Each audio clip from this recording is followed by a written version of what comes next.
अस्सलामुअलैकुम dear viewers.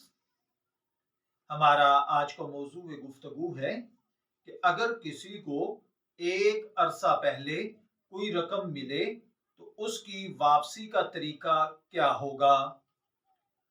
तकरीबन 2005 में एक भाई कहते हैं कि मुझे अपने मकाम से काफी दूर मैं अपने बच्चों के साथ कहीं गया था, तो मुझे वहां पर किसी की चारपाई के नीचे 10,000 रुपए नकद पड़े हुए मिले।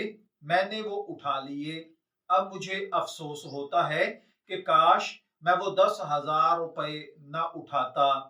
एक साल पहले जहां मुझे वो पैसे मिले थे, मैं वहां गया कि मैं ये रकम उनको वापस लौटा सकूं और उनसे अपनी इस गलती पर मुआफी मांग सकूं। लेकिन जब मैं वहां पर गया तो वहां नक्शा ही बदला हुआ था। बहुत सारे नए घर तामीर हो चुके थे और मुझे वो जगह मालूम नहीं, याद नहीं रही कि आया वो कौन सी जगह थी, कहां से मुझे पैसे मिले थे। अब मुझे इस पर रहनुमाई फरमाएं कि आया मुझे इस अमल की दुनिया में मुआफी मिल सकती है या नहीं, या इसकी अदायगी का क्या तरीका कार होगा। तो देखिए भाइयों और बहनों, अगर किसी को कोई चीज या रकम यूं गिरी हुई मिल जाए तो उसका हुक्म यह है कि अगर उस चीज या रकम का मालिक मालूम है तो ये रकम या ये चीज उसके मालिक को लौटाई जाएगी। लेकिन अगर मालिक मालूम नहीं तो हत्तुल विसा इसकी तशहीर की जाए। इसकी तशहीर के बाद भी मालिक का पता ना चले तो उसको मालिक की तरफ से सदका कर दिया जाए। लिहाजा इस सूरत में जो पैसे इस भाई को मिले हैं, इन पर लाजिम है कि वो मालिक को तलाश करके उसके हवाले कर देते।